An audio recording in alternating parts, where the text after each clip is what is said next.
भगवान शिव दुनिया के सभी धर्मों का मूल हैं। शिव के दर्शन और जीवन की कहानी दुनिया के हर धर्म और उनके ग्रंथों में अलग अलग रूपों में विद्यमान है। भगवान शिव के अनमोल वचनों को आगम ग्रंथों में संग्रहित किया गया है। आगम का अर्थ ज्ञान अर्जन। पारंपरिक रूप से शैव सिद्धांत में 28 आगम और 150 उपागम हैं।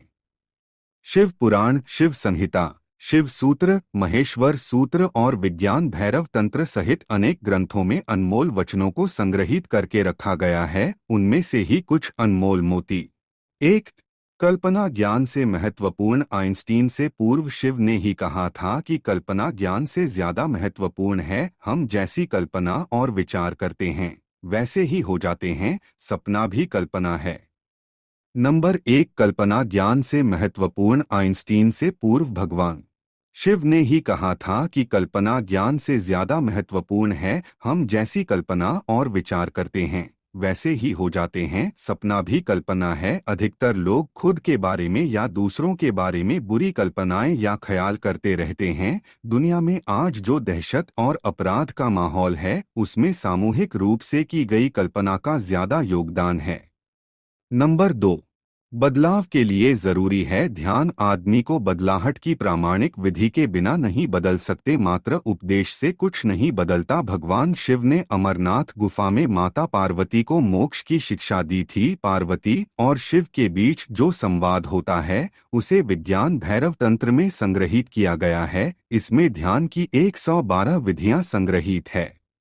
नंबर तीन, शून्य में प्रवेश करो। विज्ञान भैरव तंत्र में शिव पार्वती जी से कहते हैं, आधारहीन शाश्वत निश्चल आकाश में प्रविष्ट हो, वह तुम्हारे भीतर ही है। भगवान शिव कहते हैं, वामो मार्ग परमघनो योगितामप्यगम्य, अर्थात वाम मार्ग अत्यंत गहन है और योगियों के लिए भी अगम्य है। मेरु तंत्र। भगवान शिव के योग को तंत्र या वाम योग कहते हैं। इसी की एक शाखा हठ योग की है। नंबर चार, आदमी पशुवत है। मनुष्य में जब तक राग, द्वेष, ईर्ष्या, वैमनस्य, अपमान तथा हिंसा जैसी अनेक पाशविक वृत्तियां रहती हैं तब तक वह पशुओं का ही हिस्सा है। पशुता से मुक्ति के लिए भक्ति और ध्यान जरूरी है। भगवान शिव के कहने का मतलब यह है कि आदमी एक अजायब घर है। आदमी कुछ इस तरह का पशु है जिसमें सभी तरह के पशु और पक्षियों की प्रवृत्तियां विद्यमान हैं। आदमी ठीक तरह से आदमी जैसा नहीं है। आदमी में मन के ज्यादा सक्रिय होने के कारण ही उसे मनुष्य कहा जाता है, क्योंकि वह अपने मन के अधीन ही रहता है। नंबर पाँच, यदि जीवन में कुछ सीखना है तो मरना सीखो। जो मरना सीख जाता है वही सुंदर ढंग से जीना जानता है। नंबर छह, गायत्री मंजरी में शिव पार्वती संवाद आता है जिसमें भगवती पूछती हैं, हे देव, आप किस योग की उपासना करते हैं जिससे आपको परम सिद्धि प्राप्त हुई है? उन्होंने उत्तर दिया, गायत्री ही वेद माता है और पृथ्वी सबसे पहली और सबसे बड़ी शक्ति है। वह संसार की माता है। गायत्री भूलोक की कामधेनु है। इससे सब कुछ प्राप्त होता है। ज्ञानियों ने योग की सभी क्रियाओं के लिए गायत्री को ही आधार माना है।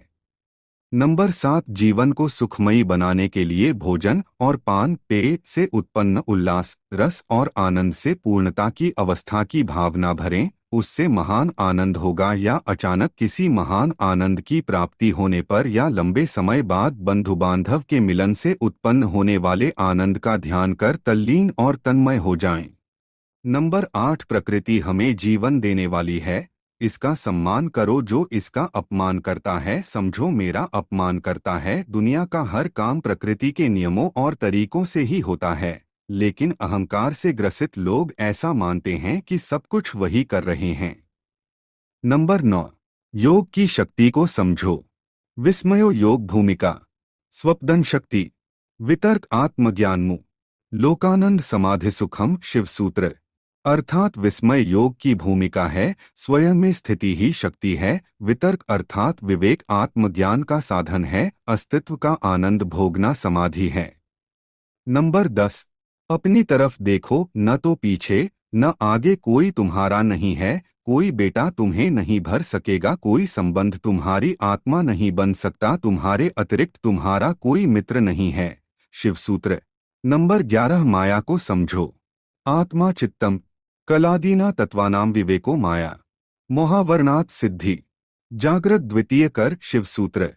अर्थात आत्मा चित्त है, कला आदि तत्वों का अविवेक ही माया है। मोह आवरण से युक्त को सिद्धियां तो फलित हो जाती हैं, लेकिन आत्मज्ञान नहीं होता है। स्थायी रूप से मोह जय होने पर सहज विद्या फलित होती है। ऐसे जागृत योगी को सारा जगत मेरी ही किरणों का प्रस्फुरण है, ऐसा बोध होता है। नंबर 12।